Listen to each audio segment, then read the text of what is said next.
والسلام على أشرف الأنبياء والمرسلين أما بعد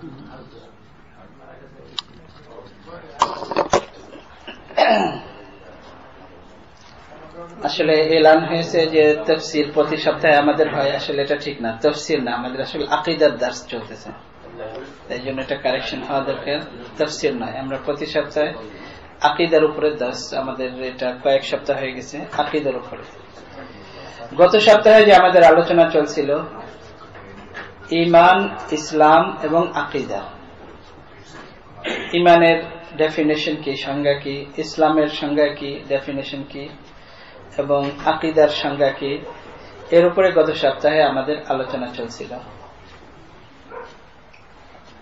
এই হাদিসে জিবরিলের দ্বারা এবং কোরআনে কারীমের আয়াতের দ্বারা বোঝা যায় যে ঈমান এবং ইসলামের মধ্যে পার্থক্য আছে। আবার কোন কোন আয়াতের দ্বারা বোঝা যায় যে ঈমান এবং ইসলামের মধ্যে কোনো পার্থক্য নেই, দুটো একই জিনিস।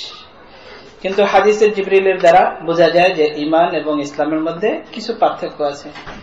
যাই হোক, সার কথা হলো এই যে ঈমান এমন জিনিস যে যেটা দেখানো যায় না, আর ইসলাম এমন জিনিস যে যেটা গোপন করা যায় না।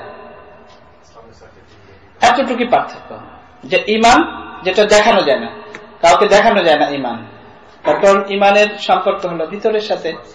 আর ইসলাম এমন জিনিস যে যেটা গোপন করা যায় না, যেটা প্রকাশ পাবে, এটা হলো পার্থক্য।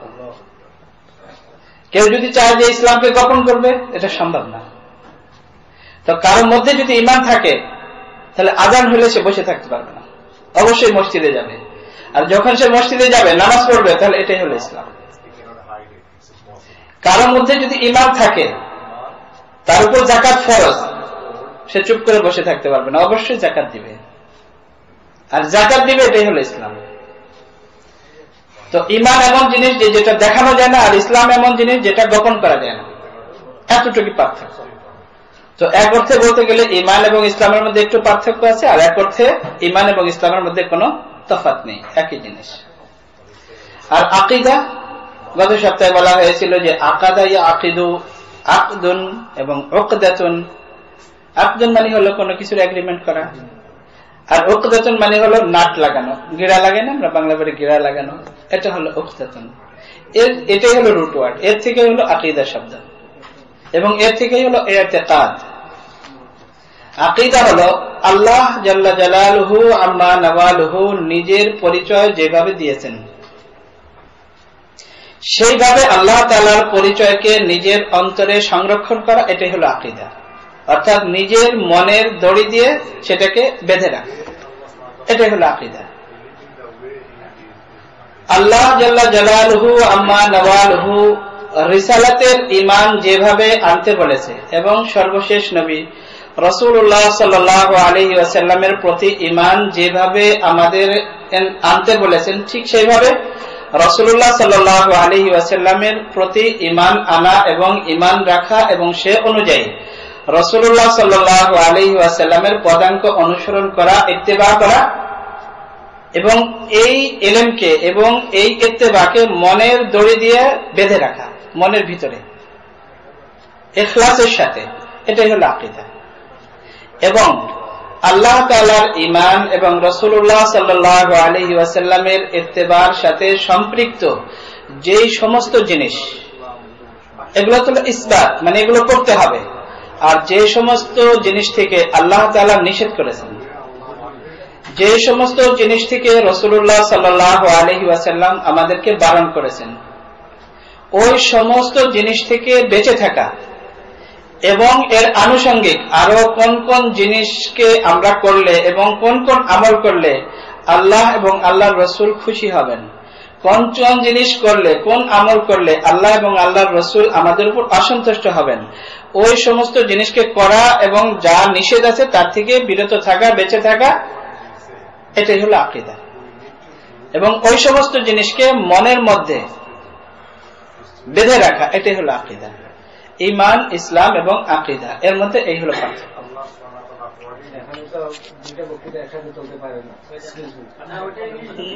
না, এটা ঠিক আছে, ওটা ওখানে অনুবাদ করতে।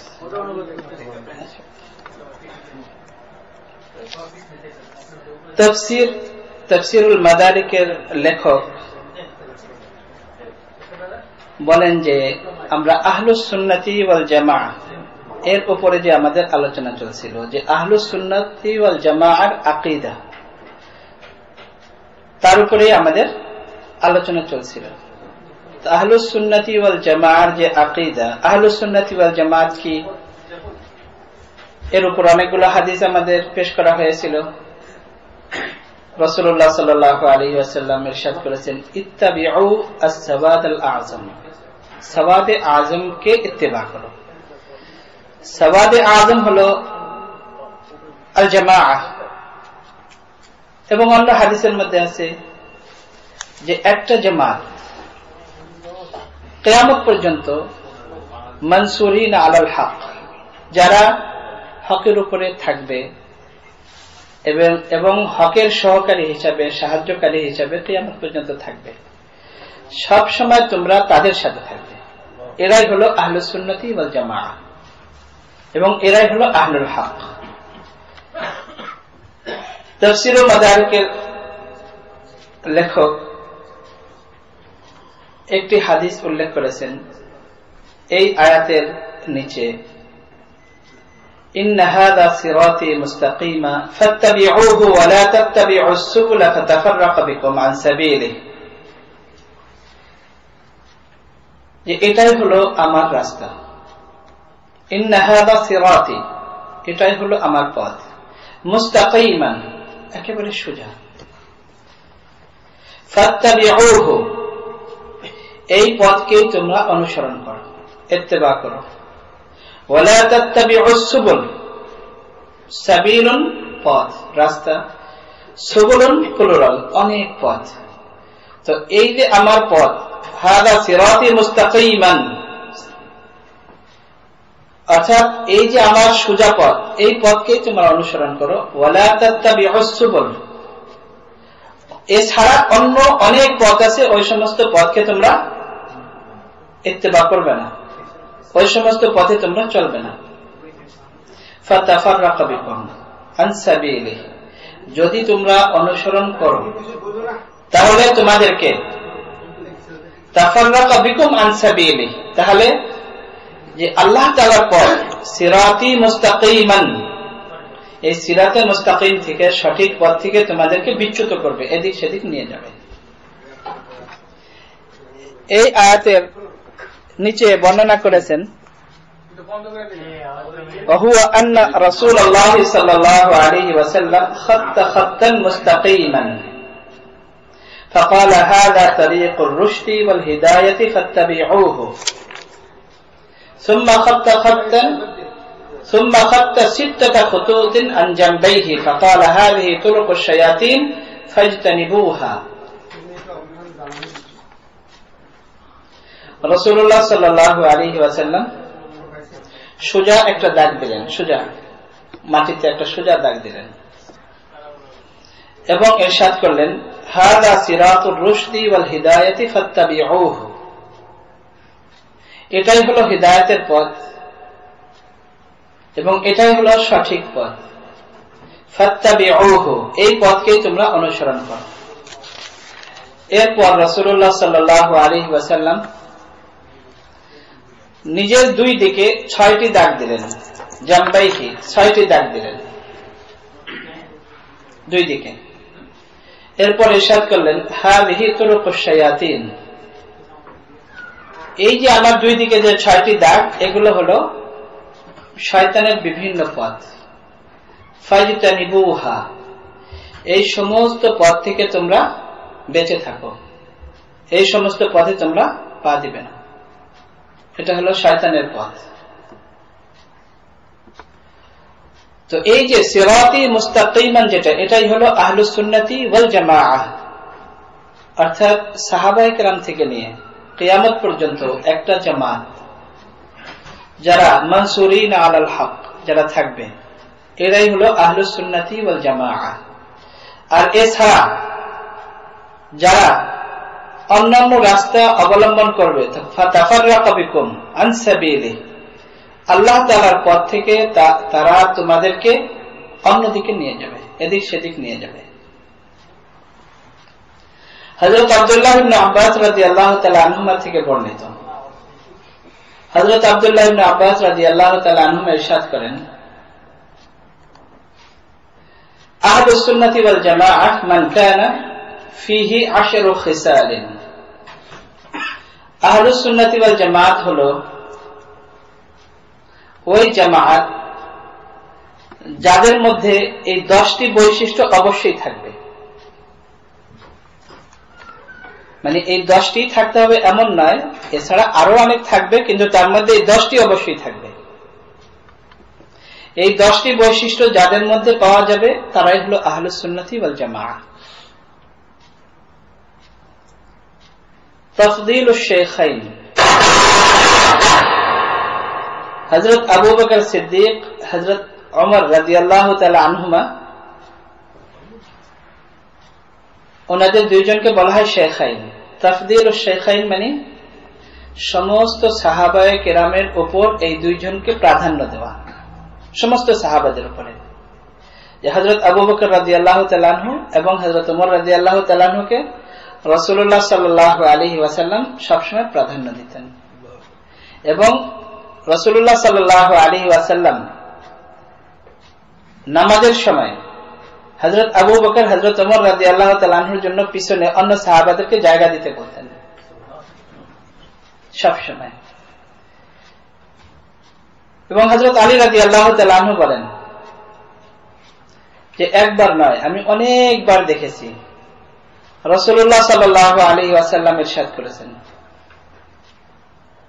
হযরত আবু বকর রাদিয়াল্লাহু তাআলা আনহুর হাত ডান দিকে, হযরত আবু বকর রাদিয়াল্লাহু তাআলা আনহুর হাত ধরেছেন, বাম দিকে হযরত ওমর রাদিয়াল্লাহু তাআলা আনহুর হাত ধরেছেন এবং মসজিদে প্রবেশ করেছেন।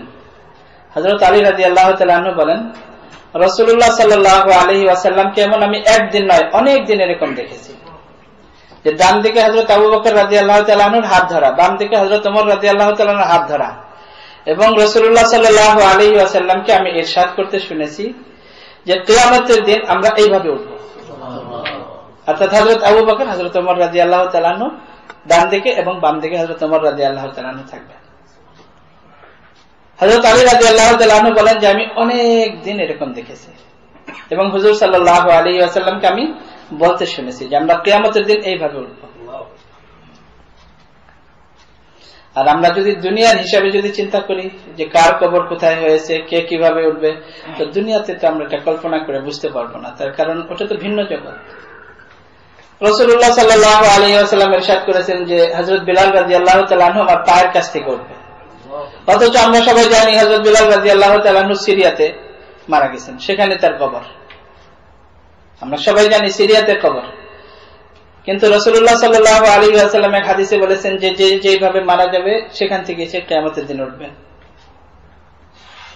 রাসূলুল্লাহ সাল্লাল্লাহু আলাইহি ওয়াসাল্লাম বলেন যে হযরত বিলাল আমার পায়ের কাছ থেকে উঠবে। এখন যেহেতু এটা বরজাখের জীবন এবং এটা কিয়ামতের দিন কিভাবে কে উঠবে এটা তো আমরা বলতে পারবো না, যেভাবে আল্লাহ রাসূল বলেছেন সেইভাবে আমরা ঈমান রাখি। একবার নয় অনেকবার রাসূলুল্লাহ সাল্লাল্লাহু আলাইহি ওয়াসাল্লাম বলেছেন যে কিয়ামতের দিন আমরা এইভাবে উঠব। হযরত ওমর রাদিয়াল্লাহু তাআলা আনহু ইন্তেকালের আগে, হযরত ওমর রাদিয়াল্লাহু তাআলা আনহুর ইন্তেকালের অবস্থা আমরা যারা পড়েছি বা আমরা শুনে থাকি, সবসময় বয়ানে শুনতে থাকি, হযরত ওমর রাদিয়াল্লাহু তাআলা আনহুকে এক মাজুসি ছেলে গোলাম হযরত ওমর রাদিয়াল্লাহু তাআলা আনহুকে শহীদ করেছে। নন মুসলিম মাজুসি, অগ্নিপূজক, কারো কোন সাহাবীর গোলাম ছিল সে। হযরত ওমর রাদিয়াল্লাহু তাআলা আনহুকে যখন নামাজ অবস্থায়, ফজরের নামাজ অবস্থায় পিছন থেকে হযরত ওমর রাদিয়াল্লাহু তাআলা আনহুকে শহীদ করেছে। কিন্তু হযরত ওমর রাদিয়াল্লাহু তাআলা আনহু সাথে সাথে মারা যাননি, কয়েকদিন জীবিত ছিলেন।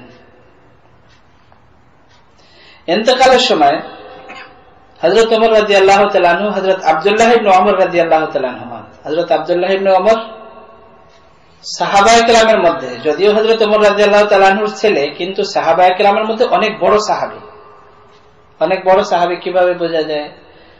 সমস্ত সাহাবাদের মধ্যে সবচেয়ে ফেমাস, মশহুর, যে রাসূলুল্লাহ সাল্লাল্লাহু আলাইহি ওয়াসাল্লামের সবচেয়ে বেশি ইত্তেবা করনে वाला সাহাবী হযরত আব্দুল্লাহ ইবনে ওমর। আল্লাহ রসুলের সাহাবী হুজুর সাল্লাল্লাহু আলাইহি ওয়াসাল্লামের সবাই তো ইত্তেবা করেনওয়ালা, এবং নগণ্য সাহাবী যে একেবারে মানে তাদের হিসেবে, আমাদের হিসেবে তো নয়, আমাদের হিসেবে তো সবাই মাথার তাজ। সাহাবাদের মধ্যে যে একেবারে নগণ্য সাহাবী, সেও কি হুজুর সাল্লাল্লাহু আলাইহি ওয়াসাল্লামের ইত্তেবার কি পিছনে ছিলেন? তাদের মধ্যে যে মশহুর, যে সাহাবাদের মধ্যে সবচেয়ে বেশি ইত্তেবা করেনওয়ালা সাহাবী হযরত আব্দুল্লাহ ইবনে ওমর রাদিয়াল্লাহু তাআলা আনহু। এবং অনেক ঘটনা আমরা বয়ানে শুনতে থাকি এবং কিতাবে লেখা অনেক ঘটনা, যে হযরত আব্দুল্লাহ ইবনে ওমর রাদিয়াল্লাহু তাআলা আনহুমা রাস্তায় যাওয়ার পথে সাথে ওনার অনেক শাগির্দ ছিলেন, তাবেঈন, এক গাছের নিচে বসে আবার উঠে আসতেন। তো ওনার শাগির্দরা বলেন যে হযরত আপনি বসলেন আবার উঠে চলে আসলেন, আপনি তো কিছু করলেন না। বলেন যে ওয়াল্লাহি মা বিহাজা, আল্লাহর কসম আমার এখানে কোনো দরকার ছিল না, আমি রাসূলুল্লাহ সাল্লাল্লাহু আলাইহি ওয়াসাল্লামকে এই গাছের নিচে বসতে দেখেছি। মানে কি পরিমাণ ইত্তেবা, মানে আমার এখানে কোনো দরকার ছিল না, কিন্তু আল্লাহর রাসূলকে এখানে আমি বসতে দেখেছি, এই জন্য আমি এখানে বসলাম আবার উঠে চলে আসলাম। রাসূলুল্লাহ সাল্লাল্লাহু আলাইহি ওয়াসাল্লাম হয়তো কোনো কাজে বা কোনো কারণে সেখানে বসেছিলেন। তো এই পরিমাণ ইত্তেবা হযরত আব্দুল্লাহ ইবনে ওমর এবং হযরত ওমর রাদিয়াল্লাহু তাআলা আনহু ইন্তেকালের আগে যাদেরকে খেলাফতের জন্য একটা শুরা গঠন করেছিলেন, হযরত আব্দুর রহমান ইবনে আউফ, হযরত আলী রাদিয়াল্লাহু তাআলা আনহু, হযরত উসমান রাদিয়াল্লাহু তাআলা আনহু, যে 5 জনের শুরা, তার মধ্যে হযরত আব্দুল্লাহ ইবনে ওমর ছিলেন। মানে কোন পর্যায়ের সাহাবী যে খেলাফতের জন্য যে একটা শুরা বানিয়েছিলেন, তার মধ্যে হযরত আব্দুল্লাহ ইবনে ওমরকেও রেখেছেন, হযরত ওমর রাদিয়াল্লাহু তাআলা আনহু নিজে রেখেছেন। কিন্তু এটা একেবারে পরিষ্কারভাবে বলেছেন যে দেখো, শর্ত হলো তোমাদের সাথে সে পরামর্শে বসবে, কিন্তু তাকে আমির বানাবে না। এটা আমার পক্ষ থেকে অর্ডার, যে আমিরুল মুমিনিন তাকে বানাবে না। এটা তো হযরত ওমর রাদিয়াল্লাহু তাআলা আনহুর তাকওয়া। অর্থাৎ এর দ্বারা বোঝা যায় যে হযরত ওমর রাদিয়াল্লাহু তাআলা আনহু যখন বলেন যে তাকে আমির বানাবে না, এটা তো হযরত ওমর রাদিয়াল্লাহু তাআলা আনহুর তাকওয়া। অর্থাৎ হযরত উসমান রাদিয়াল্লাহু তাআলা আনহুর জায়গায় আমিরুল মুমিনিন হওয়ার উপযুক্ত হযরত আব্দুল্লাহ ইবনে ওমরও ছিলেন। এর দ্বারা তো এটা বোঝা যায়, মানে এত বড় সাহাবী। হযরত আব্দুল্লাহ ইবনে ওমর রাদিয়াল্লাহু তাআলা আনহুমা হযরত ওমর রাদিয়াল্লাহু তাআলা আনহুর মাথা নিজের কোলে রেখেছেন। এখানে হযরত ওমর রাদিয়াল্লাহু তাআলা আনহু বলেন যে আমার মাথা তুমি মাটিতে নামায় দাও। হযরত আব্দুল্লাহ ইবনে ওমর রাদিয়াল্লাহু তাআলা ইন্তেকালের সময় তো নিজের বাপ, নিজের আব্বার মাথা নিচে নামায় দিবেন পছন্দ করতেছেন না, একটু নিচে করে দিচ্ছেন, বলছেন না না আমাকে নিচে মাটিতে নামায় দাও। তো যখন নিচে নামায় দেওয়া হয়েছে মাটিতে, বলে যে আমার গাল মাটির সাথে মিলাই দাও, আমার মুখ গাল মাটির সাথে মিলাই দাও। যখন মিলিয়ে দেওয়া হয়েছে, এমন সময় হযরত আলী রাদিয়াল্লাহু তাআলা আনহু এসেছেন। হযরত ওমর রাদিয়াল্লাহু তাআলা আনহু ওই অবস্থায় ইন্তেকালের সময় কাঁদতেছিলেন, বলতেছিলেন হায় ওমরের কি হবে, ওমরের কি হবে। হযরত আলী রাদিয়াল্লাহু তাআলা আনহু বলেন যে আমিরুল মুমিনিন আপনি কেন চিন্তা করেন, আমি একবার নয় অনেকবার আমি শুনেছি রাসূলুল্লাহ সাল্লাল্লাহু আলাইহি ওয়াসাল্লামকে অনেকবার বলতে শুনেছি যে আমি এবং আবু বকর কিয়ামতের দিন এইভাবে উঠব।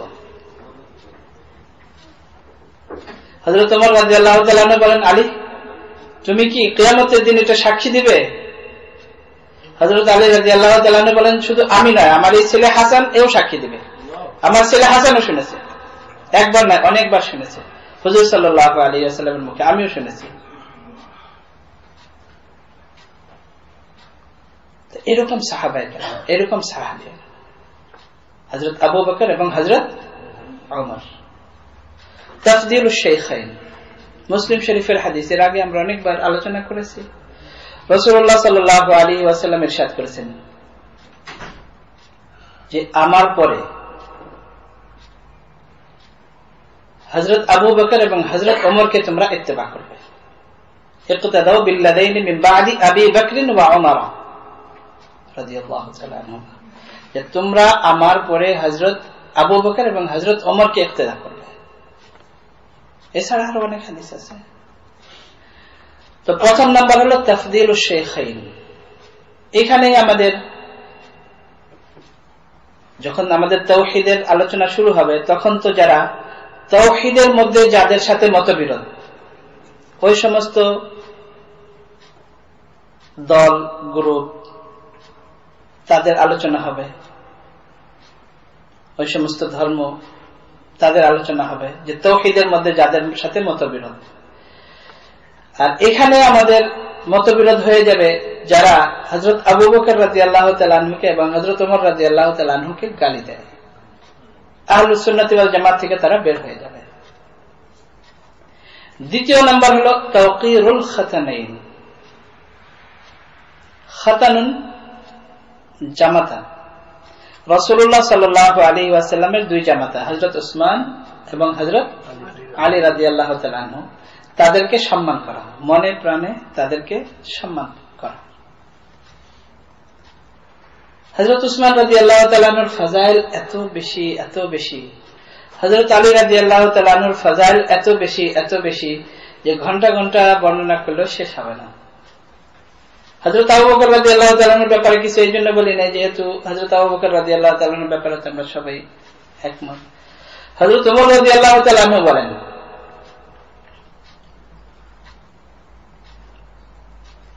হযরত আবু বকর রাদিয়াল্লাহু তাআলা আনহুকে, যে আমার সারা জীবনের ইবাদত বন্দেগী আপনি নিয়ে যান, আপনি যে 3 দিন রাসূলুল্লাহ সাল্লাল্লাহু আলাইহি ওয়াসাল্লামের সাথে ছিলেন, ওই 3 দিনের ইবাদত আমাকে দিয়ে দেন। আল্লাহ তাআলা কোরআনে কারিমে বলেছেন, ইয ইয়াকুলু লিসাহিবিহি লা তাহজান। এবং এ ব্যাপারে সমস্ত মুফাসসিরিনের ইজমা, একমত, কারো কোনো দ্বিমত নাই।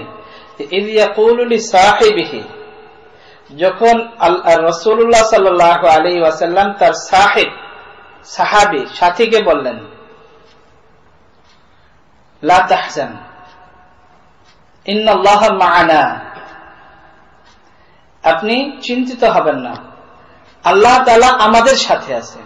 মা'ানা প্লুরাল, এটা আমরা সবাই বুঝি যে আল্লাহ তাআলা আমাদের সাথে আছে। দুটা জিনিস কোরআনে কারিমের আয়াতের দ্বারা একেবারে পরিষ্কার, যে সাহেব হযরত আবু বকর রাদিয়াল্লাহু তাআলা আনহু, এর মধ্যে কোনো মুফাসসিরের কোনো মতবিরোধ নাই।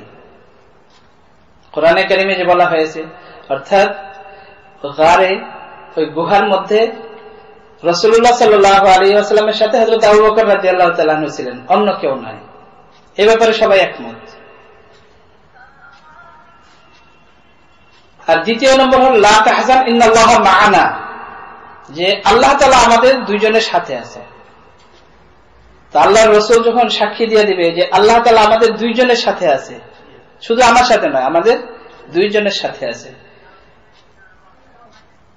এবং যেভাবে হযরত আবু বকর রাদিয়াল্লাহু তাআলা আনহু, এটা তো ভিন্ন হিজরতের ঘটনা, বলতে গেলে তো অনেক লম্বা হয়ে যাবে।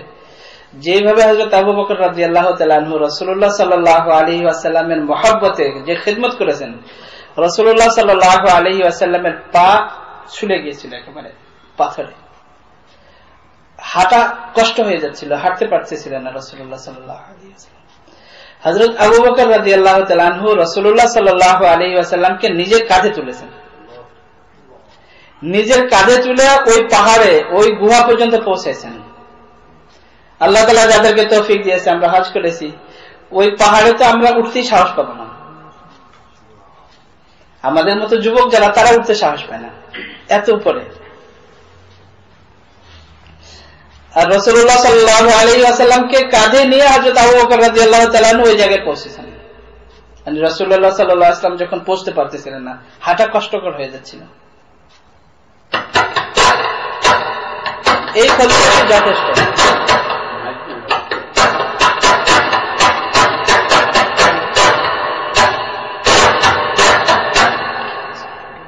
তো এই ফজিলতই যথেষ্ট।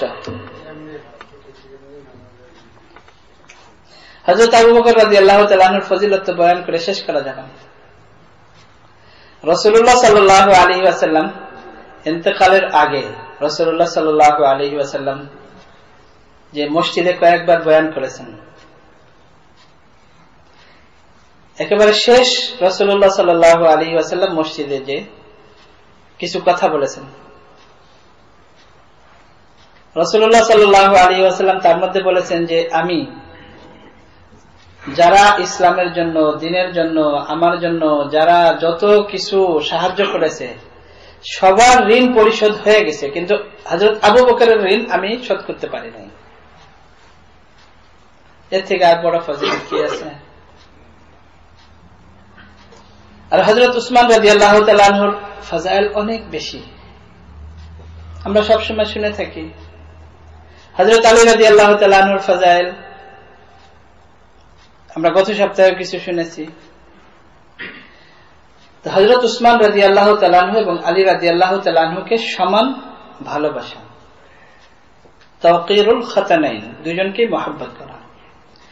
এখানে কিছু গ্রুপ যারা আহলুস সুন্নাতি ওয়াল জামাত থেকে বের হয়ে যাবে, যারা হযরত উসমান রাদিয়াল্লাহু তাআলা আনহুর ব্যাপারে সমালোচনা করে, তারা আহলুস সুন্নাতি ওয়াল জামাত থেকে বের হয়ে যাবে। হযরত আলী রাদিয়াল্লাহু তাআলা আনহুর যারা সমালোচনা করে, হযরত উসমান রাদিয়াল্লাহু তাআলা আনহুর সমালোচনা যারা করে, তাদের মধ্যে শিয়া আছে, তাদের মধ্যে পরবর্তীতে আমাদের বর্তমান যুগের কিছু আমাদের লেখক আছে, তাদের দল আছে, যেগুলো আমরা পরবর্তীতে বিস্তারিত আলোচনা করব। হযরত আলী রাদিয়াল্লাহু তাআলা আনহুর যারা সমালোচনা করে, তাদের মধ্যে যারা খাওয়ারিজ এবং নাসিবী যাদেরকে বলা হয়, যারা হযরত আলী রাদিয়াল্লাহু তাআলা আনহুকে কাফের বলতো, এখনো আছে যারা বলে, যারা ইয়াজিদকে বলে রাদিয়াল্লাহু তাআলা আনহু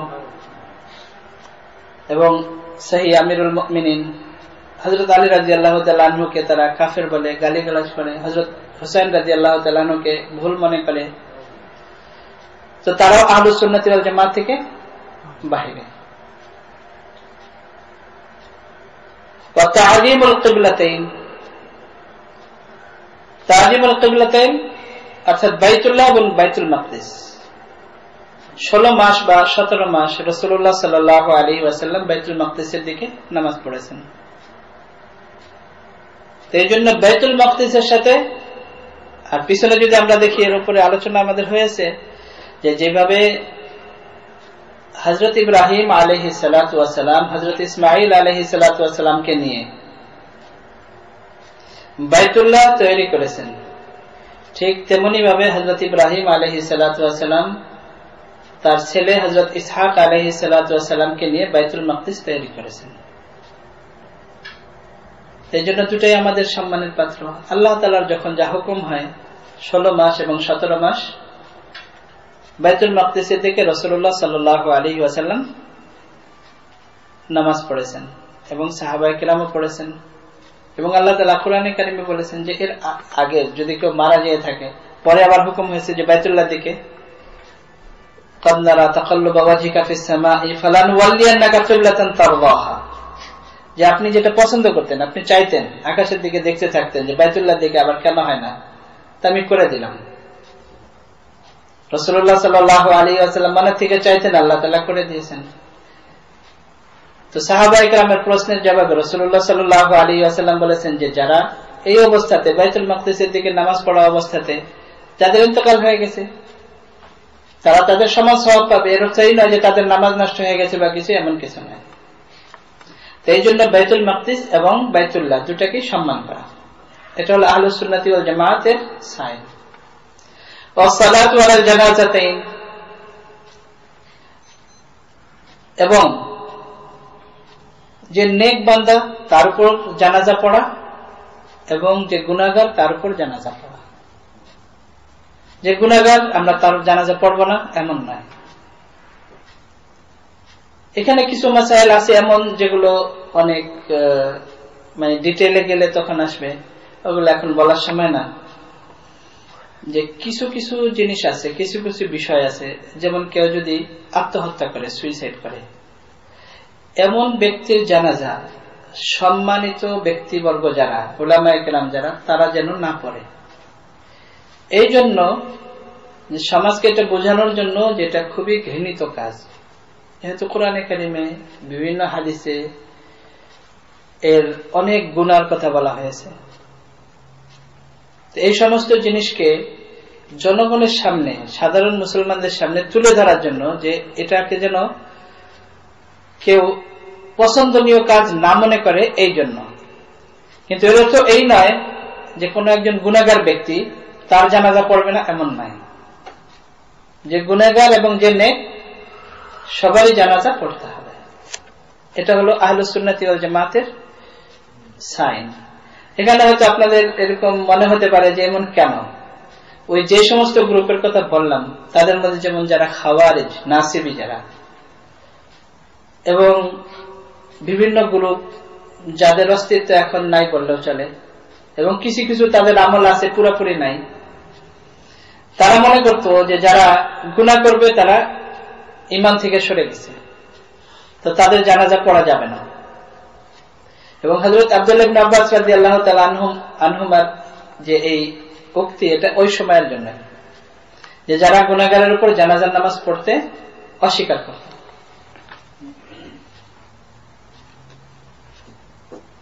ওয়াসসালাতু খালফাল ইমামাইন, এরপরে হলো নামাজ পড়া দুই ধরনের ইমামের পিছনে। এখানে দুই ধরনের ইমামের পিছনেই বলতে আমরা শুধু মসজিদের ইমাম মনে করি। আসলে যারা রাসূলুল্লাহ সাল্লাল্লাহু আলাইহি ওয়াসাল্লাম থেকে নিয়ে যখন যারা আমিরুল মুমিনিন ছিলেন এবং পরবর্তীতে যারা ইসলামী দেশের যারা বাদশা ছিলেন, তারাই নামাজ পড়াতেন। তো যে বাদশা নেক, ন্যায়পরায়ণ, তার পিছনেও নামাজ পড়ব, যে নেক নয় তার পিছনেও নামাজ পড়ব, অর্থাৎ তার পিছনেও নামাজ পড়লে আমাদের নামাজ হবে। অর্থাৎ যে মুত্তাকি তার পিছনে নামাজ পড়লেও আমাদের নামাজ হবে, আর যে ফাসিক তার পিছনেও নামাজ পড়লে আমাদের নামাজ হবে। কিন্তু ভিন্ন ব্যাপার যে নামাজ মাকরুহ তাহরিমি হবে। এবং এটা ওই সময়ের জন্য, যে যখন ওই সমস্ত গ্রুপের অস্তিত্ব ছিল, যে যারা মনে করতো যে কোনো গুনাহগার ব্যক্তির পিছনে নামাজ পড়লে নামাজই হবে না, তাদের জন্য, ওই সময়ের জন্য। যেমন ফাসিক যারা, তাদের পিছনে নামাজ পড়লে নামাজ মাকরুহ তাহরিমি, কিন্তু নামাজ আদায় হবে। মাকরুহ তাহরিমি মানে শরীয়তের দৃষ্টিতে খুবই অপছন্দনীয়, নামাজ হয়ে যাবে, কিন্তু কন্টিনিউ যদি পড়তে থাকে তাহলে তাদের জন্য জায়েজ নাই। এবং কোন কমিটির জন্য জায়েজ নাই যে এরকম ইমাম রাখবে যে ফাসিক। ফাসিক এমন ব্যক্তি যে প্রকাশ্যে গুনাহ করে, ফাসিক।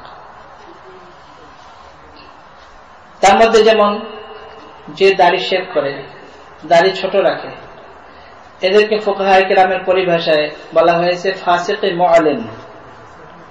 মুআলিন মানে স্বঘোষিত ফাসিক, মানে একটা লোক গুনাহ করে গোপনে করে, আরেকটা লোক গুনাহ করে কিন্তু প্রকাশ্যে গুনাহ করে, মানে সে তার গুনাহকে প্রকাশ করে সবার সামনে, একে বলা হয় ফাসিকে মুআলিন, মানে স্বঘোষিত ফাসিক। এদের পিছনে নামাজ মাকরুহ তাহরিমি।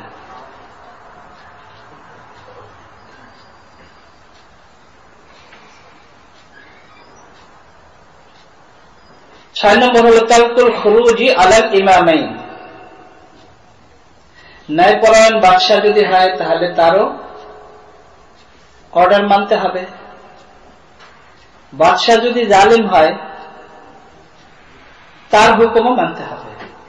হ্যাঁ, নিজের হক এটা তার সামনে প্রকাশ করতে হবে, কিন্তু সরাসরি ডিসওবে করা যাবে না, তাহলে দেশে বিশৃঙ্খলা সৃষ্টি হবে। এই জন্য এটা হল আহলুস সুন্নাতি ওয়াল জামাতের সাইন। এই যে 6 নম্বর যে জিনিসটা, এটাও ওই সময়ের জন্য। খাওয়ারিজ যারা ছিল তারা হযরত আলী রাদিয়াল্লাহু তাআলা আনহুর বিরুদ্ধে তারা সশস্ত্র ভাবে যুদ্ধ ঘোষণা করেছে, বলছে হযরত আলী রাদিয়াল্লাহু তাআলা আনহু কাফের হয়ে গেছে, এবং হযরত আলী রাদিয়াল্লাহু তাআলা আনহু কোরআনের বিরুদ্ধে হুকুম করতেছে, এই জন্য কাফের হয়ে গেছে। এই জন্য এটাও সাইন যে যদি ন্যায়পরায়ণ বাদশা হয় তার হুকুমও মানতে হবে, যদি কেউ জালিম বাদশা হয় তার হুকুমও মানতে হবে। কিন্তু তার সামনে হাদিসের মধ্যে আছে যে জালিম বাদশার সামনে হক প্রকাশ করতে হবে, বলতে হবে, এবং এটা সবচেয়ে বড় জিহাদ। আল মাসহু আলাল খুফাইন, খুফাইন চামড়ার মোজার উপরে মাসাহ করা, এটা আহলুস সুন্নাত ওয়াল জামাতের সাইন। তারপর শিয়া যারা, তারা চামড়ার মোজার উপরে মাসাহ করে না, তারা পায়ের উপরে মাসাহ করে, পা মাসাহ করে। শিয়া যারা, তারা পা ধয় না, পার উপরে মাসাহ করে। তো আহলুস সুন্নাত ওয়াল জামাতের সাইন যে যারা চামড়ার মোজার উপরে মাসাহ করে। চামড়ার মোজার উপরে এই জন্য বলা হয়েছে যে খুফ বলা হয় চামড়ার মোজাকে। আমরা যে মোজা পরি এগুলোকে খুফ বলা হয় না আরবিতে। পরে কোন সময় মোজার উপরে আলোচনা হলে, মাসাইল যখন আসবে, তখন ইনশাআল্লাহ আমরা বলবো এ ব্যাপারে। কাপড়ের মোজার উপরে যদি কেউ মাসাহ করে তাহলে ওযু হবে না, এবং এই অবস্থায় নামাজ পড়লে নামাজ হবে না, এবং এরকম ব্যক্তির পিছনে নামাজ পড়লে আমার নামাজও আদায় হবে না।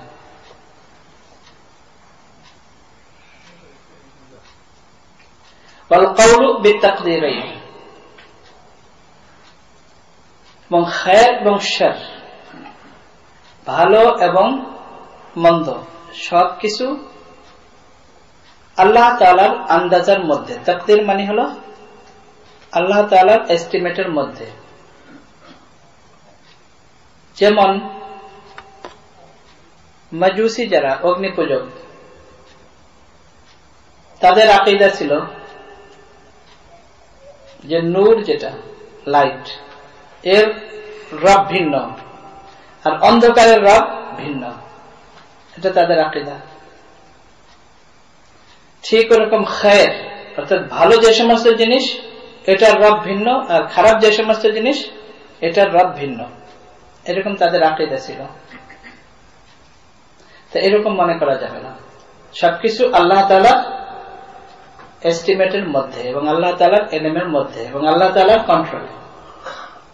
এটা আহলুস সুন্নাত ওয়াল জামাতের সাইন। ওয়াল ইমসাকু আনিশ শাহাদাতাইন, ইমসাক মানে বিরত থাকা, কাউকে সরাসরি বলে দেওয়া জান্নাতি এটা বলা যাবে না, এটা আহলুস সুন্নাত ওয়াল জামাতের সাইন। কাউকে বলে দেওয়া এই জাহান্নামী এটা বলা যাবে না, এটা আহলুস সুন্নাত ওয়াল জামাতের সাইন।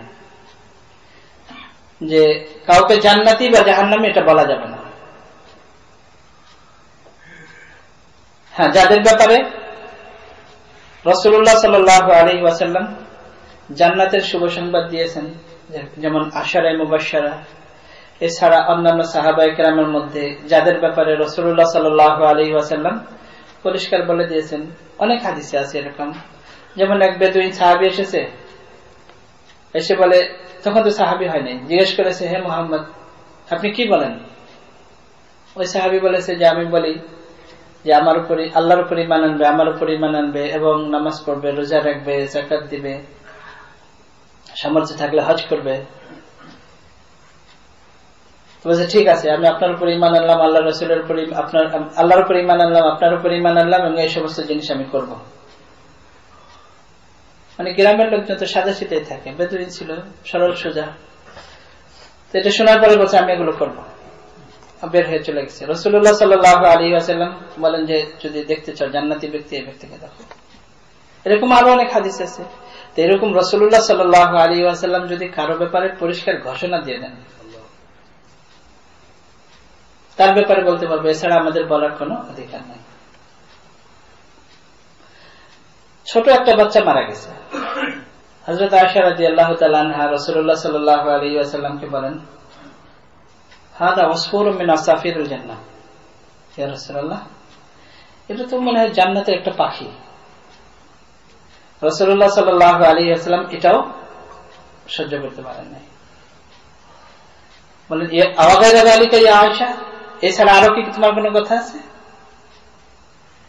ছোট বাচ্চার ব্যাপারেও আমি এটা বলতে পারবো না যে সে জান্নাতি। আমরা এরকম বলতে পারবো যে এই সমস্ত আমল করলে জান্নাতে যাবে, এই সমস্ত আমল করলে জাহান্নামে যাবে, যেগুলো কোরআন হাদিসে আছে এগুলো বলতে পারবো। কিন্তু কোন ব্যক্তিকে পার্সোনালি বলা যে জান্নাতি জাহান্নামী, এটা আহলুস সুন্নাত ওয়াল জামাতের আকীদার পরিপন্থী।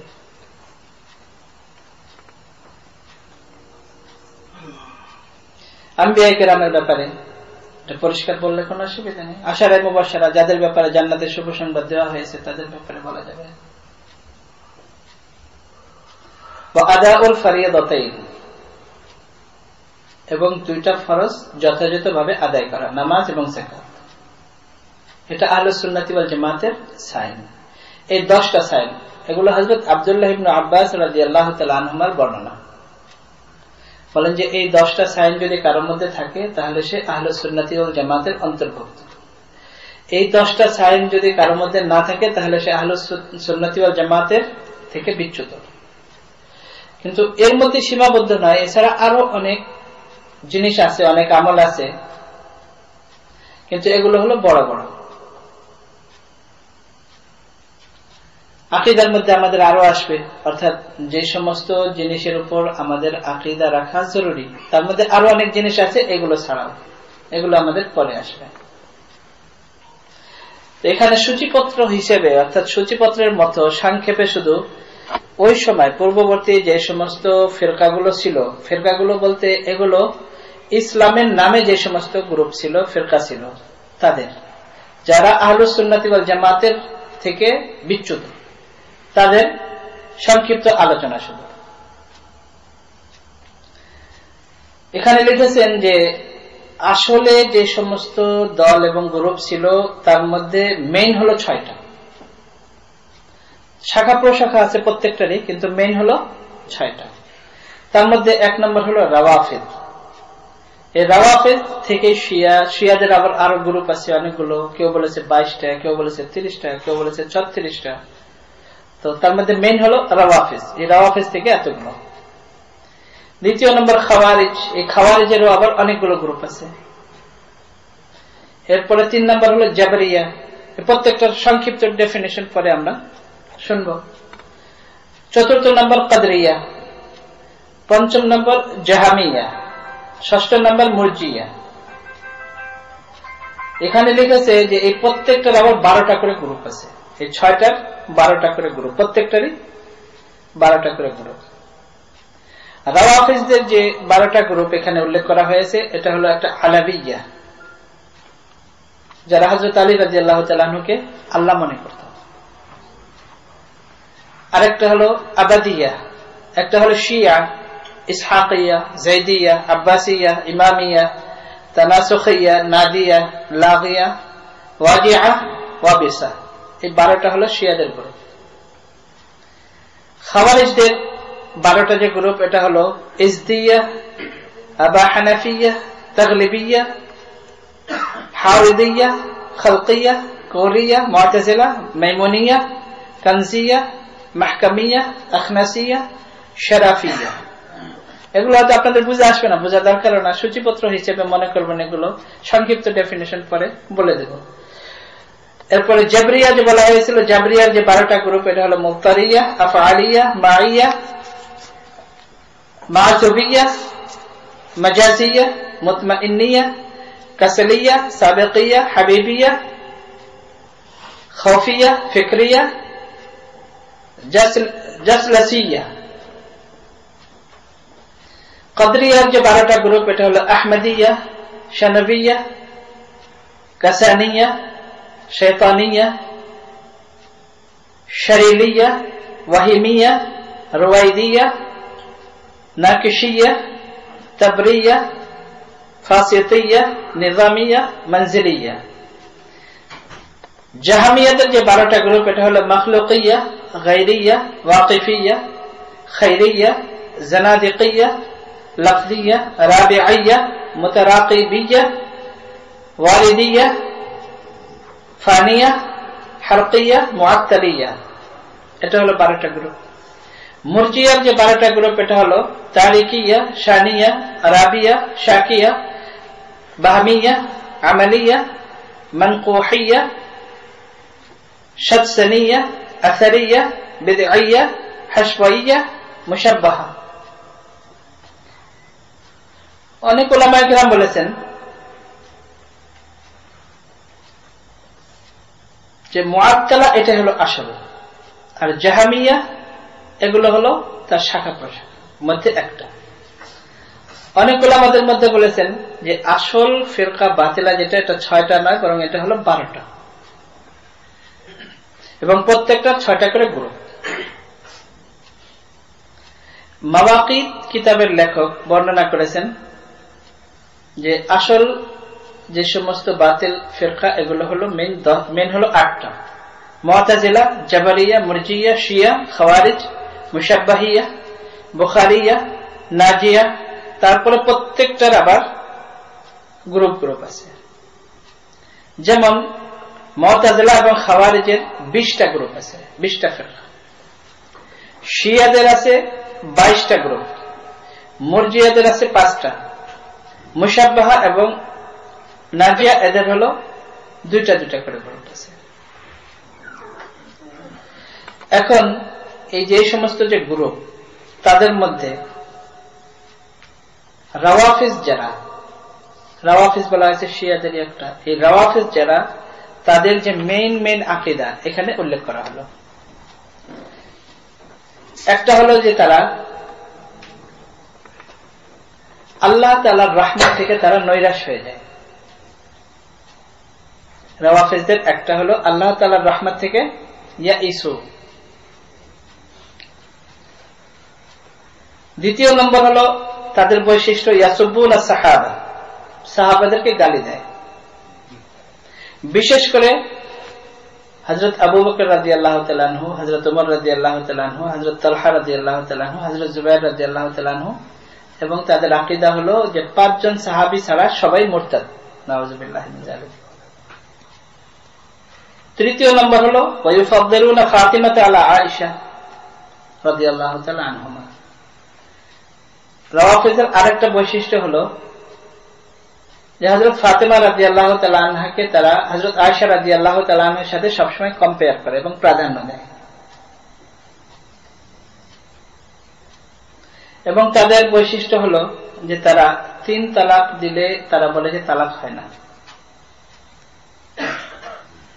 3 তালাক যদি একসাথে দেয় তাহলে তালাক হয় না, এটা তাদের একটা বৈশিষ্ট্য। এবং তারা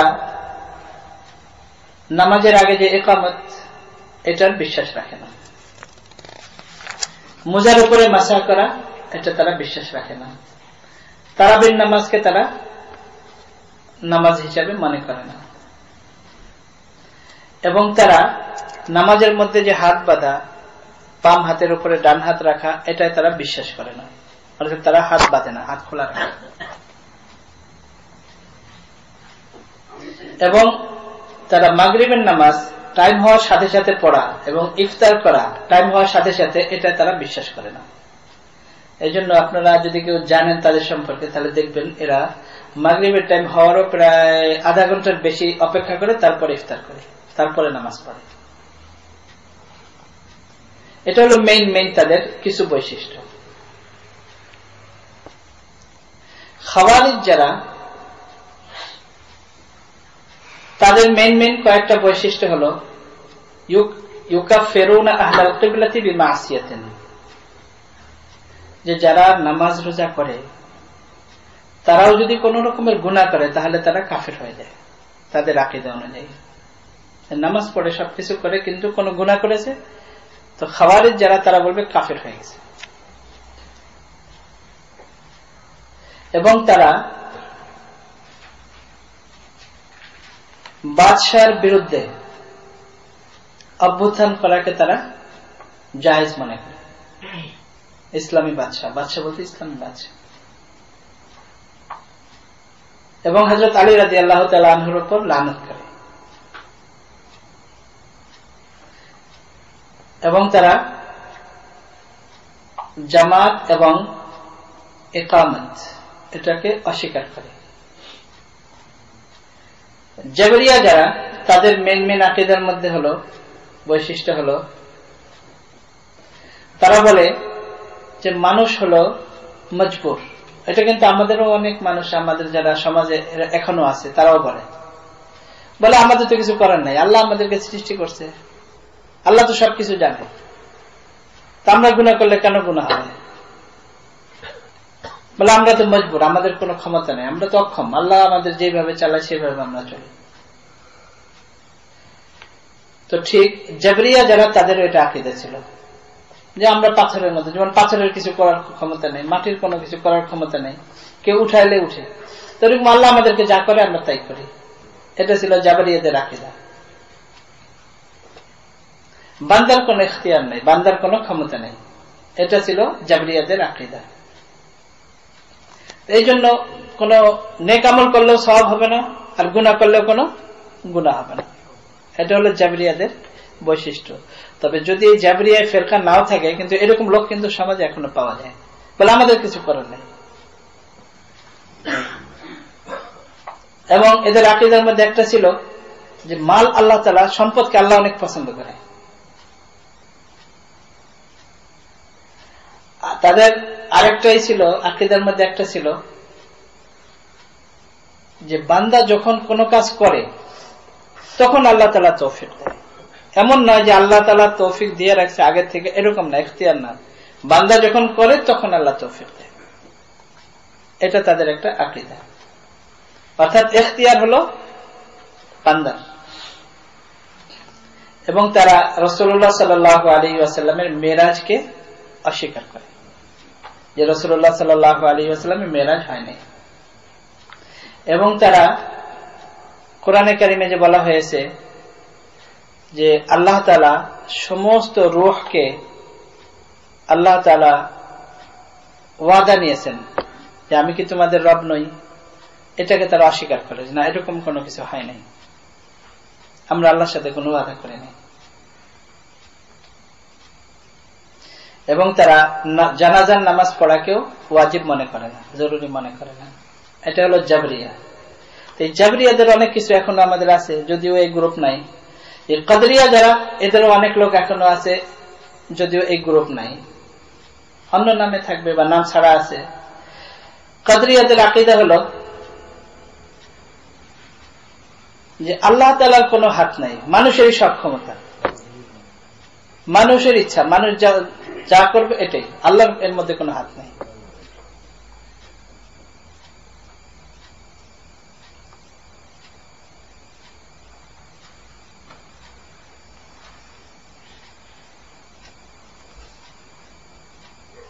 এবং তাদের আকীদা হলো তৌফিকুল্লাহ ইয়াকুনু ক্বাবলা ফিআলিল আবদি, ওই সেম জাবরিয়াদের মধ্যে, যে বান্দা যখন কাজ করবে তখন আল্লাহ তাআলা তৌফিক, তখন আসল ইখতিয়ার হলো বান্দার।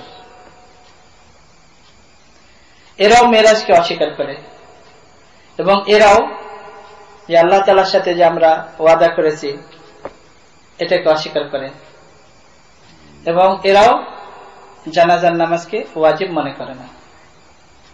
এরপরে জাহামিয়া যারা, তাদের মেন কয়েকটা আকীদা হলো, তাদের কথা হলো যে ঈমানের সম্পর্ক যেটা, এটা হলো মানুষের অন্তরের সাথে, মুখের সাথে এর কোনো সম্পর্ক নাই, মনে আমার ঈমান আছে। এরকম আমরা সবসময় বলে থাকি, আমাদের মধ্যে এরকম অনেক লোক আছে যারা বলে যে আমার মন ঠিক আছে, আমার মন ঠিক আছে, নিজে যতই গুনাহ করুক প্রকাশে বলে আমার মন ঠিক আছে। এটা হলো এই জাহামিয়াদের আকীদা।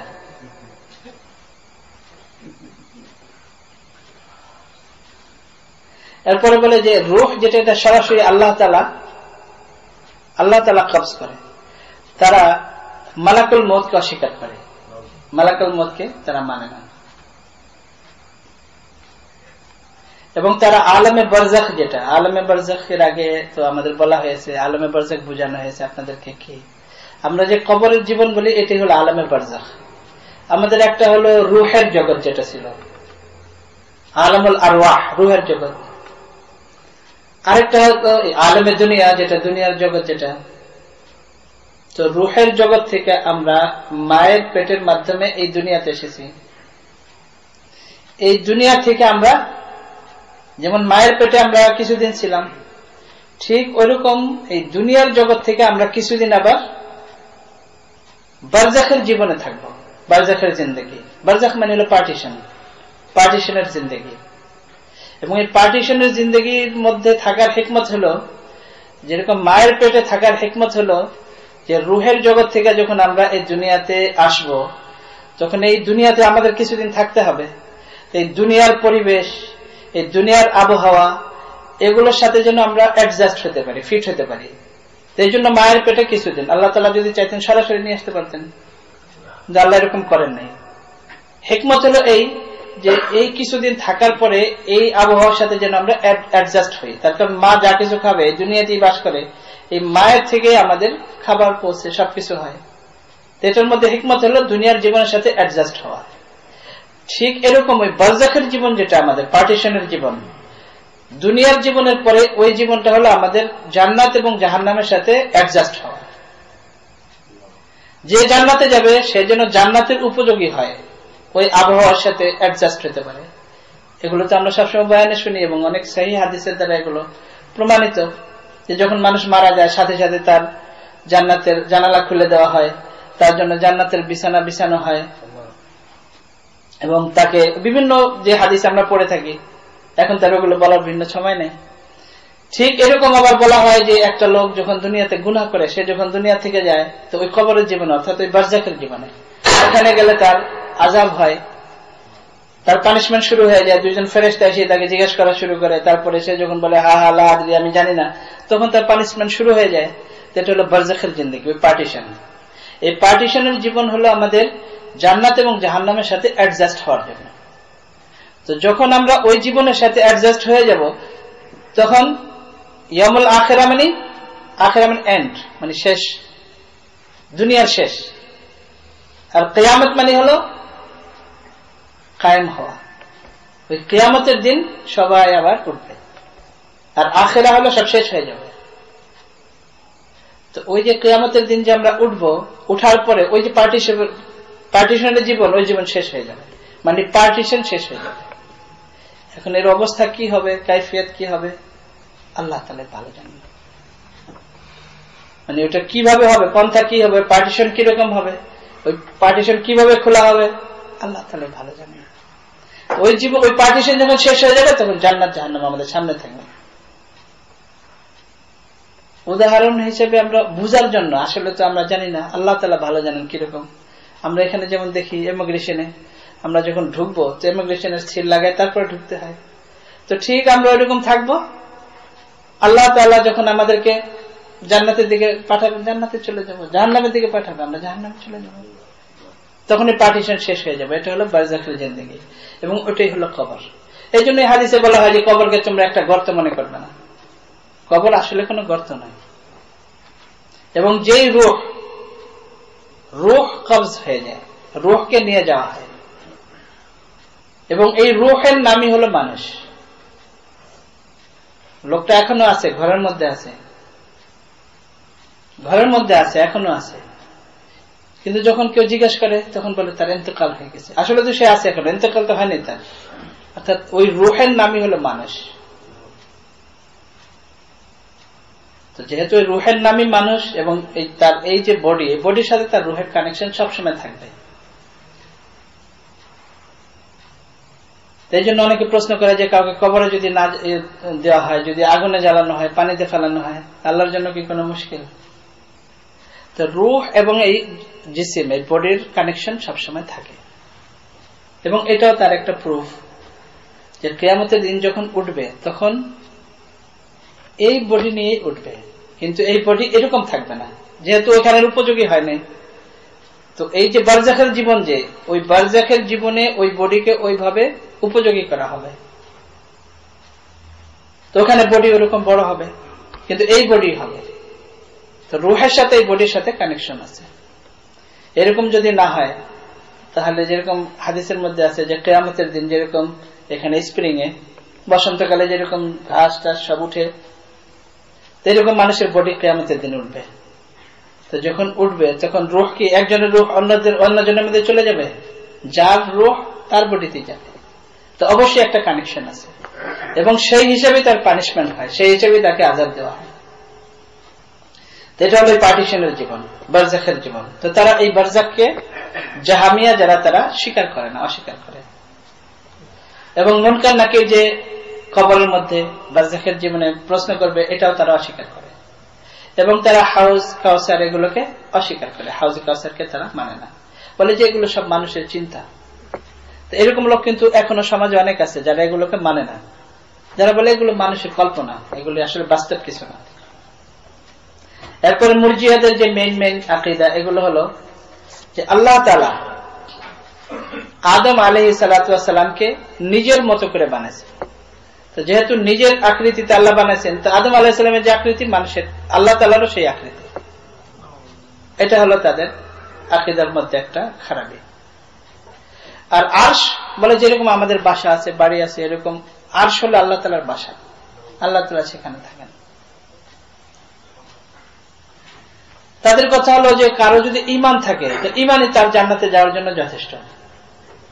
গুনাহ করলেও কিছু হবে না, আর নেক কাজ করলেও কোনো ফায়দা নেই, গুনাহ করলেও কোনো ক্ষতি নেই, ঈমান থাকলেই জান্নাতে যাবে। আর মহিলা হলো যেরকম বাগানে ফুল থাকে, ফুলের ঘ্রাণ থাকে, যে যেভাবে চায় সে ফুলকে ব্যবহার করবে, এটার জন্য বিয়ে শাদীর কোনো প্রয়োজন নেই। এটাও তাদের একটা আকীদা খারাপই। তো এগুলো সংক্ষিপ্ত ভাবে শুধু যেগুলো ওই সময় পূর্ববর্তী হযরত আব্দুল্লাহ ইবনে আব্বাস রাদিয়াল্লাহু তাআলা আনহুমা যে আহলুস সুন্নাত ওয়াল জামাতের যে সমস্ত সাইন এবং আলামত বর্ণনা করেছেন, ওই সময় থেকে নিয়ে পরবর্তী আরো কিছু সময় পর্যন্ত যে সমস্ত দলগুলো, গ্রুপগুলো, ফেরকাগুলো যাদের অস্তিত্ব তখন ছিল, ইসলামের নামে যে সমস্ত ফেরকা ছিল, তাদের সংক্ষিপ্ত বর্ণনা। এর মধ্যে আপনাদের হয়তো বুঝে আসে নাই, আর বুঝে না আসাটাই স্বাভাবিক, যেহেতু অনেক সংক্ষেপে বলা হয়েছে এবং তাদের শুধু নামগুলো বলা হয়েছে। ইনশাআল্লাহ আমাদের এই আকীদার দাস যখন চলতে থাকবে, চলতে ইনশাআল্লাহ যখন শেষের দিকে আমরা আসবো, তখন বর্তমানে ওই সময় যারা ছিল তাদের কিছু কিছু চিন্তাধারা, এখন বর্তমানে কোন কোন গ্রুপ আছে এবং কাদের মধ্যে ওই সমস্ত চিন্তাধারা পাওয়া যায় এবং তারা কারা কি, এই ব্যাপারে ইনশাআল্লাহ কোরআন হাদিসের আলোকে দলিল প্রমাণ সহ বলা হবে। কিন্তু আরো অনেক পরে, একেবারে যখন আমাদের এই আকীদার দাস শেষের দিকে যাবে, তখন ইনশাআল্লাহ বলা হবে। এই জন্য এই ব্যাপারে বিস্তারিত এত কিছু আপনারা যদি নাও বুঝে থাকেন, আপনাদের অনেক প্রশ্ন এখন আসবে মনে, কিন্তু এগুলো আপনারা রাখেন, পরবর্তীতে যখন আমরা আলোচনা করব তখন ইনশাআল্লাহ করবেন। এখন আমরা আসল যে আকীদা, এতদিন তো আহলুস সুন্নাতি ওয়াল জামাআহ এবং যারা আহলুস সুন্নাতি ওয়াল জামাআত থেকে বিচ্যুত তাদের সংক্ষিপ্ত আলোচনা। এখন আহলুস সুন্নাত ওয়াল জামাতের যে আকীদা, এটার শুরু থেকে আমরা এখন ইনশাআল্লাহ শুরু করব। প্রথমে আমরা বর্ণনা করব নাকুলু ফি তাওহীদিল্লাহি মুতাকিদিনা বিতাওফীকিল্লাহ ইন্নাল্লাহা তাআলা ওয়াহিদুন। আমরা বলবো যে আল্লাহ তাআলার একত্ববাদের বর্ণনা, এবং এটা আমাদের মনে প্রাণে মুতাকিদিনা, যে বলেছি আমরা ইতিকাদ থেকে মনে প্রাণে বিশ্বাস করব যে আল্লাহ তাআলারই তৌফিক এবং আল্লাহ তাআলারই ক্ষমতায়। ইন্নাল্লাহা ওয়াহিদুন, যে আল্লাহ তাআলা এক। আল্লাহ তাআলা এক নয়, শুধু আল্লাহ তাআলা একক। এক বললে তো দুই থাকে, আল্লাহ তাআলা একক। এক বলা আল্লাহ তাআলার জন্য যথেষ্ট নয়। তো তাওহীদের দ্বারা এই জন্য শুরু করা হয়েছে যে ইসলামের যে আরকান, যে সমস্ত ফাউন্ডেশন, পিলার্স, তার মধ্যে মেইন ফাউন্ডেশন হলো ঈমান, এবং এর সাথে আরো যেগুলো, এগুলো নিয়ে আমরা ইনশাআল্লাহ আগামী সপ্তাহে আলোচনা করব। আমাদের 1 ঘন্টা হয়ে গেছে, তার কারণে অনেকের প্রয়োজন থাকে ইনশাআল্লাহ। তো এই তাওহীদের উপরে ইনশাআল্লাহ আগামী সপ্তাহে, এরপরে আমরা ইনশাআল্লাহ তাওহীদের উপর থেকে আগামী সপ্তাহে আলোচনা শুরু করব। আল্লাহ তাআলা আমাদের সবাইকে সঠিক আকীদা সঠিকভাবে বোঝার তৌফিক দান করেন এবং সেই অনুযায়ী আমল করার তৌফিক দান করেন। ওয়া আখিরু দাওয়ানা আলহামদুলিল্লাহি রাব্বিল আলামিন।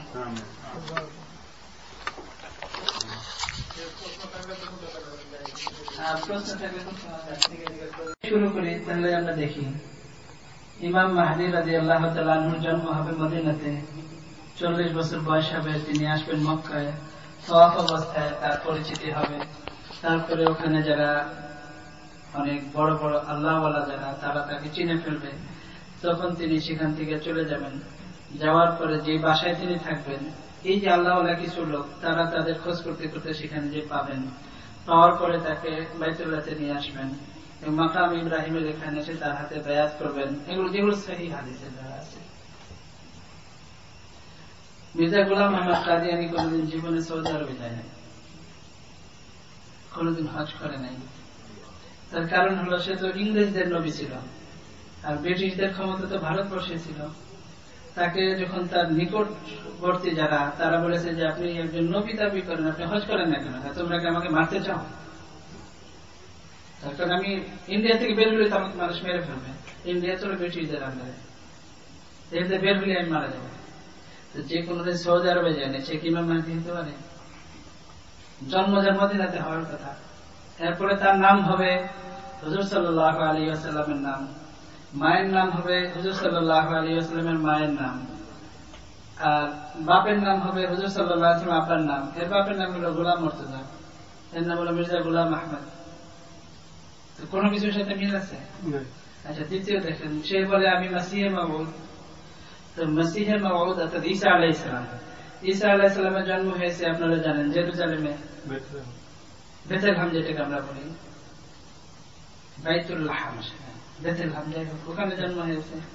ঈসা আলাইহিস সালামের জন্ম হয়েছে হুজুর সাল্লাল্লাহু আলাইহি ওয়াসাল্লামের প্রায় 600 বছর আগে, আর এর জন্ম হয়েছে এই 104 বছর না 5 বছর আগে এখানে এই ভারতে। এর সাথে কোনো মিল আছে?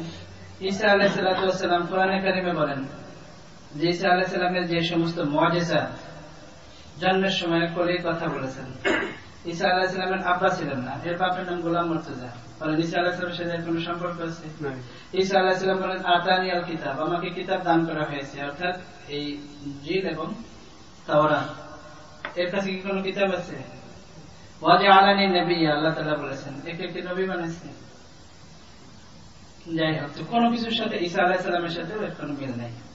এরপরে সে তার উক্তি বর্ণনা করা শুরু করেছে। প্রথম বলেছে যে আমি মাসিহ, আমি মাহদী, তারপরে বলেছে আমি মাসিহে মাউউদ, তারপরে আবার বলেছে যে আমি নিজেই মারিয়াম, নাউযুবিল্লাহি মিন যালিক। এরপরে এক জায়গায় লিখেছে যে আল্লাহ তাআলা শব্দটা আপনাদেরকে বললে তার শব্দটাই বললেন, अल्लाह ताला ने मेरे साथ कुव्वत रजूलियत का मुजाहरा किया। এর অর্থ হলো কুওয়াত রাজুলিয়াত কা মুজাহারা কিয়া, এটার পরিষ্কার অর্থ হলো যে আল্লাহ তাআলা আমার সাথে স্বামী স্ত্রীর মতো সম্পর্ক করেছেন। তারপরে আমি আবার মাহদী, আমি আবার মাসিহ হয়ে গেছি, আমি মারিয়াম আবার আমি মাসিহ হয়ে গেছি। এর মতো পাগল আছে যে দাবি করে একবারে সমস্ত নবীদের নাম নিছে যে আমি অমুক, আমি অমুক, আমি অমুক, আদম থেকে শুরু করে শেষ পর্যন্ত বলে যে আমি মুহাম্মদ সে ভি আফজল হুঁ, নাউযুবিল্লাহ, হুজুর সাল্লাল্লাহু আলাইহি ওয়াসাল্লাম থেকে। তো যদি মির্জা গোলাম আহমদ কাদিয়ানীকে কেউ মূল্যায়ন করতে চায় তাহলে একটা বড় পাগল হিসেবে মূল্যায়ন করা যায়, এর বেশি কিছুই না। মানে তার যদি লেখাগুলি কেউ পড়ে, এই হলো তার অবস্থা। তো তাকে যদি কেউ নবী মনে করে আর তার যদি কেউ অনুসারী হয়, এরপরেও যদি বলে যে না আমি আহমদী মুসলিম, আসলে তো আহমদী মুসলিম বলা তার জন্য ঠিক না, তার নাম হলো গোলাম আহমদ, বলা উচিত গোলামী মুসলিম, আহমদী মুসলিম তো না, সে তো গোলামে আহমদ, আহমদের গোলাম বলতে পারে। গোলাম কি কোনদিন মালিকের নাম নিতে পারে? কি বলেন? বলা উচিত গোলামী মুসলিম, কিন্তু ইসলামের সাথে তাদের কোন রকমের কোন সম্পর্ক নেই। আমি সংক্ষেপে কয়েকটা কথা এই জন্য বললাম যে আপনি বুঝতে পারেন, বিস্তারিত তাদের আকীদা তাদের কিতাবে লেখা আছে, তার গোলাম মির্জা গোলাম আহমদ কাদিয়ানীর নিজের লেখা যে সমস্ত বইতে লেখা আছে। কাদিয়ানী এবং আহমদিয়া দুটো কি একই? হ্যাঁ, আহমদী যারা, ওই কাদিয়ানী যারা, তাদেরকে যখন সরকারি ভাবে, এমনি তো তারা আগে থেকেই কাফের ওলামায়ে কেরামের দেশটিতে, তো পাকিস্তানে যেহেতু কিছু ইসলামের নামগন্ধ ছিল বা আছে, তো ওখানে ওলামায়ে কেরামের প্রচেষ্টায় সরকারি ভাবে তাদেরকে কাফের ঘোষণা করা হয়েছে।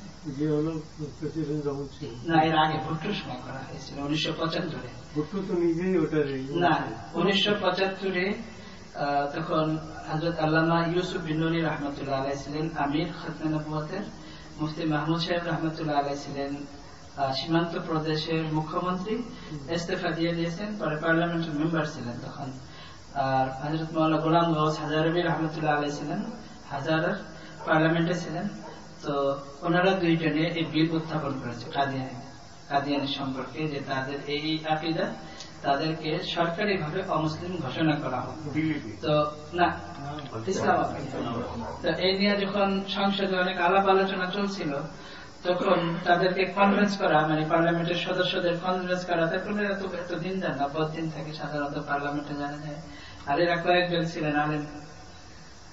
তখন মুফতি মাহমুদ সাহেব রহমতুল্লাহ আলাইহি এটাকে পার্লামেন্টে জোরালো ভাবে পেশ করলেন। এইভাবে করলেন যে তারা মির্জা গোলাম আহমদ কাদিয়ানী লিখেছে যে আমার নবুয়তের উপর ঈমান না আনবে সে কাফের।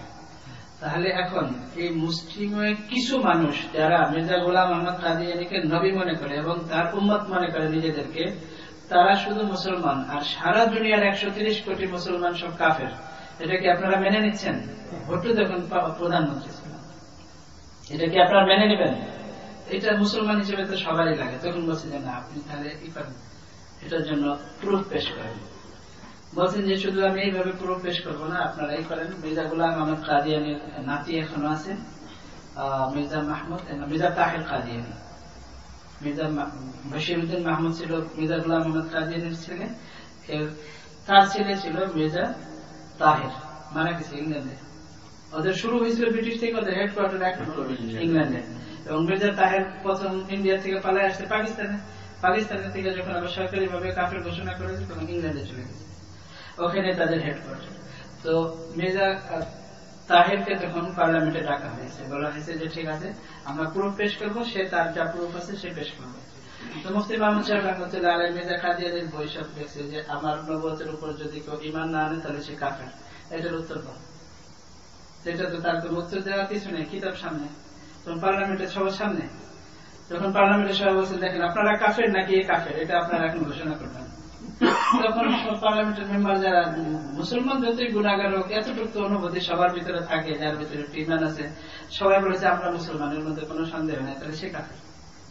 তখন সরকারি ভাবে পাশ হয়ে গেছে 75 সালে ভুট্টোর জমানায় সরকারি ভাবে। এরপরে কিছু অ্যামেন্ডমেন্ট সংশোধনী, এটা জিয়াউল হকের সময় আব্দুল হাফিজ পীরজাদা, সে তখন ওই কিছু অ্যামেন্ডমেন্ট, ওটা ছিল যে তাদের উপাসনালয়কে মসজিদ বলা যাবে না, তারপরে তাদেরকে তাদের ভিন্ন করে পাসপোর্টে তাদের লিখতে হবে কাদিয়ানী, তারা মুসলিম লিখতে পারবে না, এরকম আরো কিছু অ্যামেন্ডমেন্ট যেগুলো ছিল খসড়া, মানে বিল যেটা, এটা পাস করা হয়েছে জিয়াউর রহমানের সময়, জিয়াউল হকের সময়।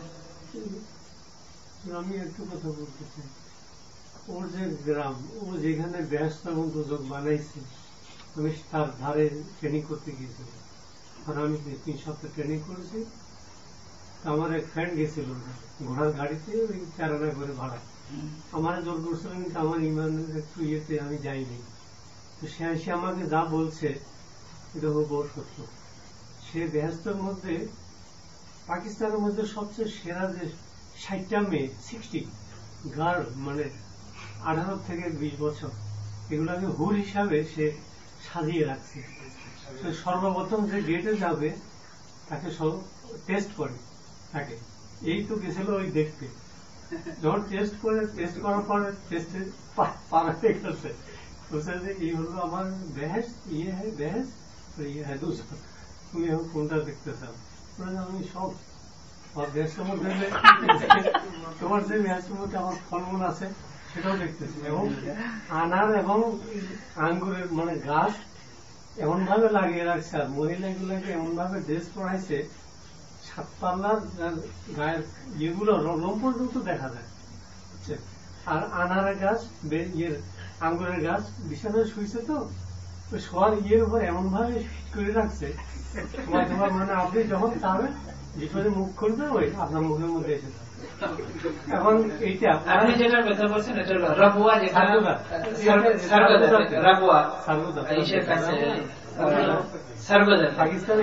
পাকিস্তানে বড় বেজ, ওটা এদের সবচেয়ে বড় বেজ। এদের আরো দেখেন, এদের আরো যে কথা, যখন মির্জা গোলাম আহমদ কাদিয়ানী ছিল তখন তারা ছিল না, প্রথম তারা ছিল গুরুদাসপুর, যেটা মুশরিকি পাঞ্জাব, যেটা পূর্ব পাঞ্জাবের গুরুদাসপুরে যে কাদিয়ান, এটা সম্পর্কে বলেছে যে আল্লাহ তাআলা আয়াত নাযিল করেছে তার উপরে, যে এটাকে আল্লাহ তাআলা বিরবওয়াতিন যাতা কারারিন ওয়া মাঈন, যে কোরআনে কারীমের আয়াত বলেছে যে এটা এর জন্য নাযিল করা হয়েছে, এই জায়গার জন্য, এটা হলো আমাদের অবস্থান এবং এটা ঠিকানা, এবং এটা কিয়ামত পর্যন্ত থাকবে। এবং লিখেছে যে মির্জা গোলাম মোহাম্মদ কাদিয়ানী এবং তার ছেলে মির্জা বশিরউদ্দিন মাহমুদ বলেছে যে তাদের যে বাৎসরিক জলসা ছিল ওই জলসার মধ্যে ঘোষণা করেছে যে মক্কা মদিনার দুধ এখন শুকিয়ে গেছে, এখন যদি কেউ শান্তি চায় তাহলে কাদিয়ান তার আসতে হবে। এবং ঘোষণা করেছে যে যেটাকে হারাম বলা হয়েছে, পবিত্র জায়গা, এটা হলো কাদিয়ান, এবং এটা কিয়ামত পর্যন্ত সেফ থাকবে। কিন্তু যখনই ব্রিটিশদের রাজত্ব শেষ হয়ে গেছে তখন তারা ওই এলাকা নিরাপদ মনে করে নাই। তারপরে যখন পাকিস্তান হয় তখন ওটাকে তারা আরো অনিরাপদ মনে করে সাথে সাথে চলে আসে সারগোদাতে। সারগোদাতে এসে যে জায়গাটা ওটাকে রাবুয়া, এরা নিজেরা নাম দিয়েছে রাবুয়া, নিজেরা নাম দিয়েছে যে এটা আমাদের একেবারে কিয়ামত পর্যন্ত থাকবে, এটা আর কোনোদিন পরিবর্তন হবে না। সরকার এইভাবে 75 সনে ঘোষণার পরে সাথে সাথে এরা ইংল্যান্ড চলে গেছে সব ছেড়ে। এখন সেখানে এটা তো অনেক লম্বা জিনিস, আমি আপনার সংক্ষেপে কয়েকটা জিনিস এই জন্য আপনাদের বোঝার জন্য। বাংলাদেশে তো কাদিরীদের অমুসলিম ঘোষণা করা হয়েছে। কারণ একবার আমার বাসার কাছে কিন্তু একটা মসজিদ আছে, মানে তারা ছোটবেলা থেকে তাদের সাথে কিন্তু আমরা আমাদের এইভাবেই ছিল, কিন্তু হঠাৎ দেখে তারা একটা নিজের জায়গায় একটা মসজিদ টসজিদ করে তারা এইভাবে করতেন। তার বোন টোন আবার আলাদা। তখন ওই ইসলামী আর একবার গেল তাদের ওই ভাঙিয়ে দেওয়ার জন্য।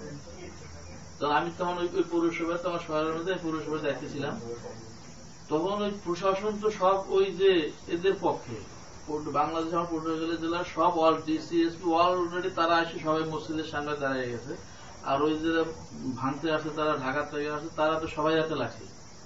এখন কি করবে, তখন আমি তাদের আমার সামনে ফেলাইছি, আমি জনগণের প্রতিনিধি।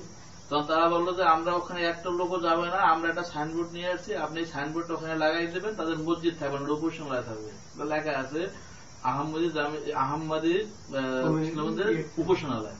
হ্যাঁ, তখন আমি তাদের যে লোক আর কি ওইটার দায়িত্বে আছে দিলীপ করে নাম, তাকে বললাম সেগুলো ঠিক আছে, তারপর তুমি তো আমার এটা করে দাও, আর নাহলে তো তারা ওই এলাকায় জ্বালাই দিবে। তারপর আমি এসে ওইটা খুলে বলাইলাম, তাদের একজন প্রতিনিধি দিল যে আমি তাদের সামনে নিয়ে লাগাইতে হবে, ওইটা লাগাইতে ওই অবস্থায় আছে। কিন্তু তারা আমাদের দীর্ঘদিন ওই মেশিনটা দাবাদাবি করতে ওইটা প্ল্যান অনুমোদন করার জন্য। কিন্তু আমি যদি প্ল্যান অনুমোদন করি তাহলে তারা আমি তাদেরকে স্বীকৃতি দিলাম, আমি আল্লাহর পথ আমি ওইটা করি না, হয়তো এখন হয়তো কষ্ট করতে কিনা করতে পারি না, যে ওইটা তারা প্ল্যান অনুমোদন করে ব্রিটিশের যদি তাদের হেড ওখান থেকে তাদেরকে ভুলে গেছে। যখন ওই তাদের সরকারি ভাবে কাফের ঘোষণা করা হয় তখন তারা নিজেদের কাদিয়ানি জাহির করে না, তখন তারা নিজেদেরকে আহমদি বলে। আর বহির্বিশ্বের যেহেতু তাদের অনেক আছে, এই জন্য তারা এখানে সবসময় নিজেদেরকে আহমদি মুসলিম হিসেবে। আমাদের ইসলামের বিরুদ্ধে যারা আছে তারা তাদেরকে ফাইন্যান্স করে এবং তারা তাদেরকে দিয়ে আমাদের এই জিনিসগুলো করে, এটা আমি নিজে।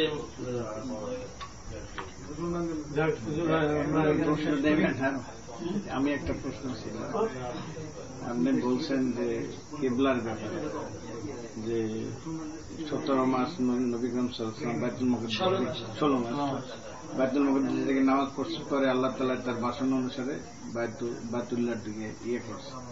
এখন যদি কেউ বাইতুল মুকাদ্দাসের দিকে ফিরে নামাজ পড়ে, তার নামাজ হবে? ভালো কোশ্চেন। ওনার কোশ্চেন হলো যে যদি এখন কেউ বাইতুল মাকদিসের দিকে ফিরে নামাজ পড়ে নামাজ হবে কিনা? হবে না, যেহেতু কোরআনে কারিমের ঘোষণা পরিষ্কার।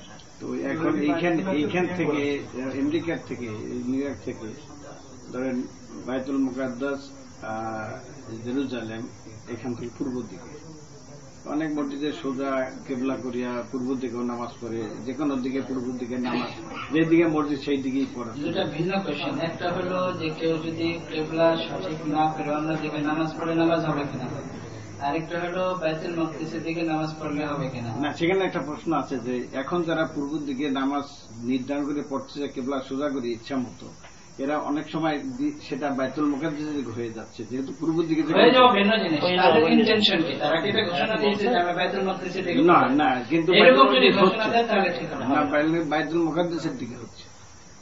সেটা যে দিকে হোক ওটার সাথে সম্পর্ক না, কিন্তু কথা হলো যে যদি তারা কেবলা এত চেঞ্জ করে যে যেটাকে বলা হয়েছে জিহাদের কেবলা, যেটাকে বলা হয়েছে যদি তার থেকে মানে 45 ডিগ্রির বাইরে চলে যায় তাহলে তো যেদিকে পড়ুক নামাজ হবে না।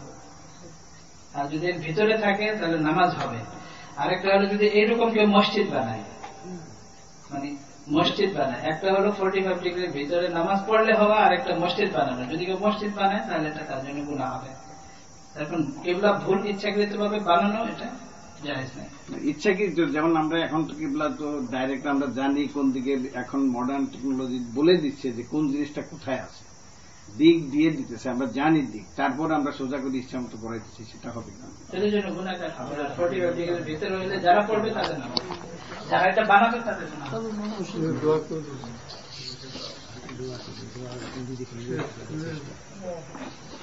কোন পাশে যে কেবলা দেখানো হয় এটাকে অনুসরণ করা ঠিক আছে?